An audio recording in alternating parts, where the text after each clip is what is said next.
Can you please make a video about friendship, how to make friends? Because I notice you seem to be very good in this area.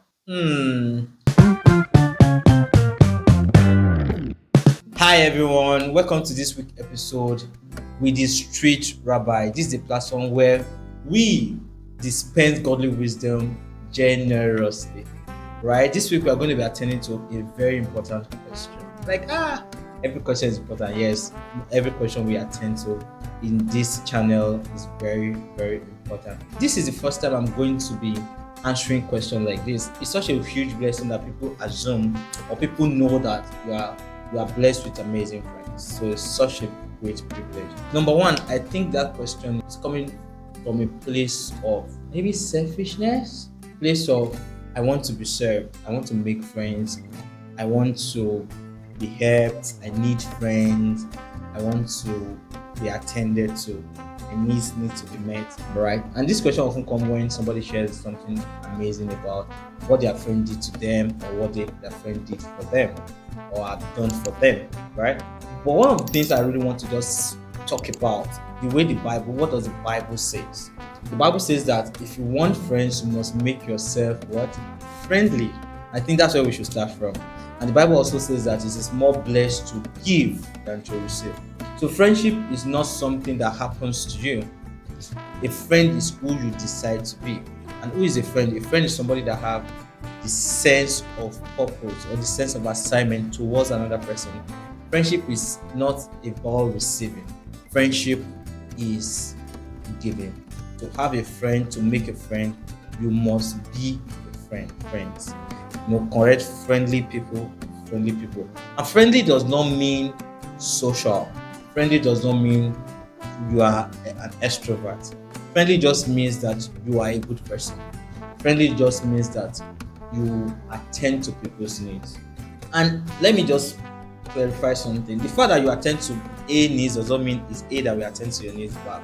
It's just to live a life of service without expecting anything in return. Friendship is not something you scheme for. It's not something you position yourself for.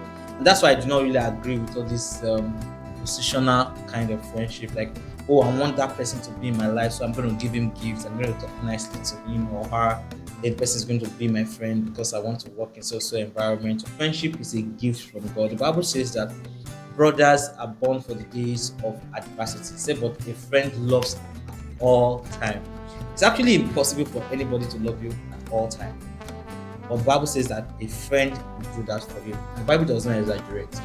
So, meaning that the days when you are down, the days when you are up, somebody is there for you. And that's the kind of person God wants you to be to people.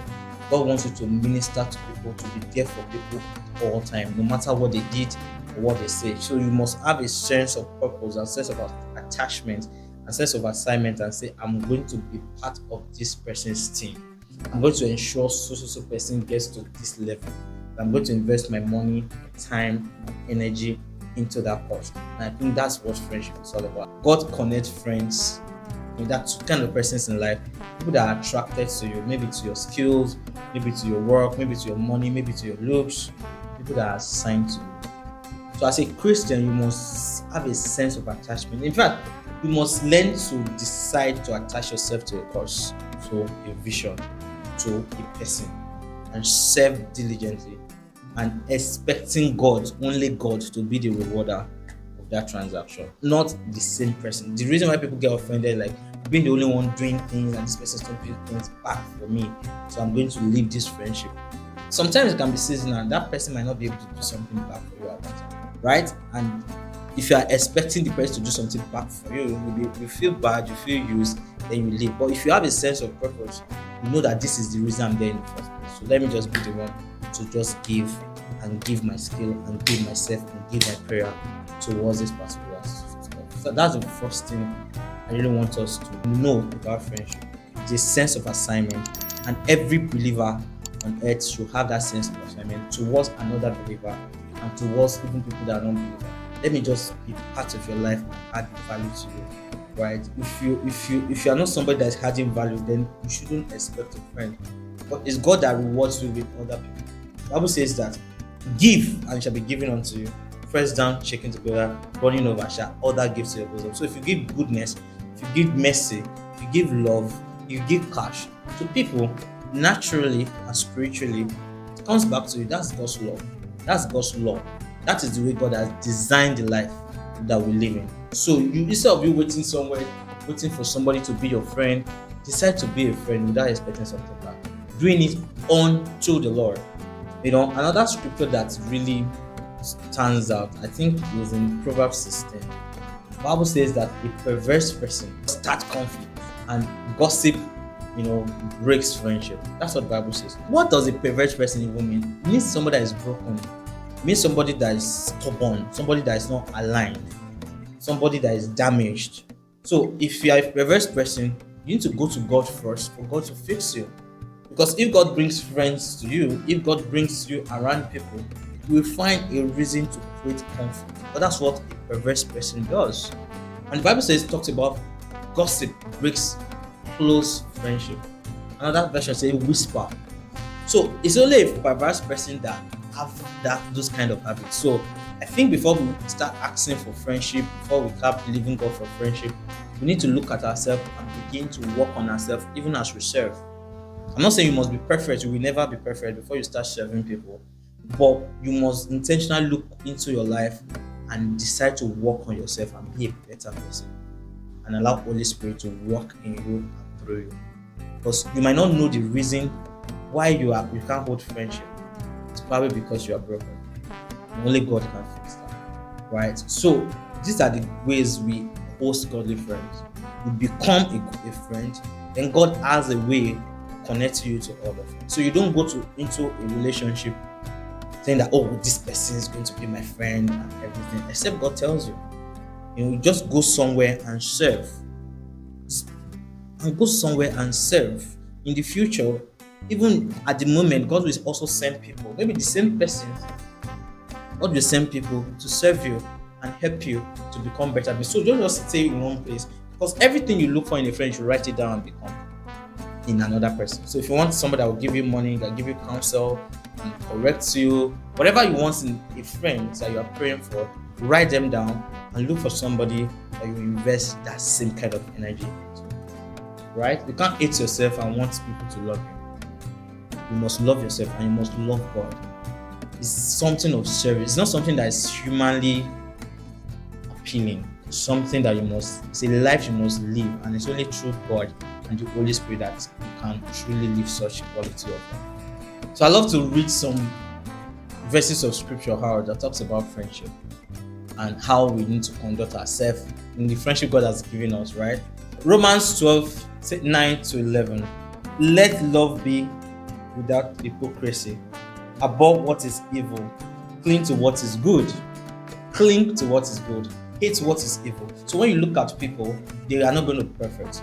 Then you cling to what is good. The Bible says, be kindly affectionate to one another. It's your job to be kind and affectionate to one another with brotherly love, in honor, giving preference to one another. That means when you are honoring people, you honor people above yourself. You prefer them to yourself. You honor people. You can see it's not normal. It's not something you sit down. It's something you do. It's you becoming friend there. It didn't say sit down for them to come and honor you. You honor your friends. You give to them. You pray for them. You talk to them with respect. That's how you make friends in this kingdom. You honor. You prefer them to yourself. The Bible says, don't lagging in diligence. Fervent in spirit, serving the Lord. Because if you are not fervent in spirit, you will not be able to execute that thing, because you are going to work with the flesh. And if you are not serving the Lord, it might become an idol. So it has to be balanced. Serving the Lord, fervent in spirit, then you give honor to your friends above yourself.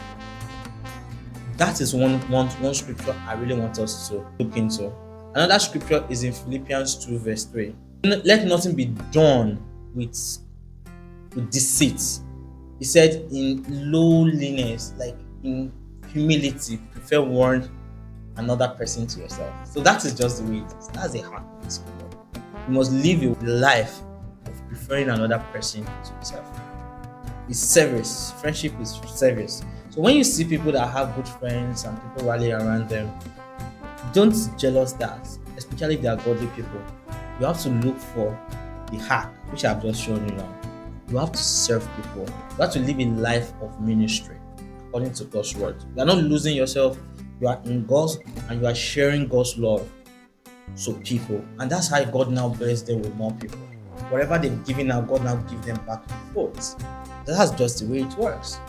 You know, you need to work on yourself, you need to work with God, and you need to be deliberate about giving love and serving other people.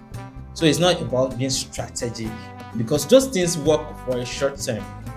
But when people know that you are just being strategic with them, you are trying to manipulate them to like you, or to give to you, or to be in your corner, they won't stay. It doesn't work for long, because friendship is spiritual. When God says, I am your friend, that's the deepest relationship in the world. A friend loves you at all time. All time. Not out of pity, not out of jealousy. A friend is always there. So you must be that solid in people's life. If you just found value in this video, kindly share with somebody you love, with any of your friends. Give us a like and subscribe to this channel. Thank you so much, and have an amazing week ahead of you.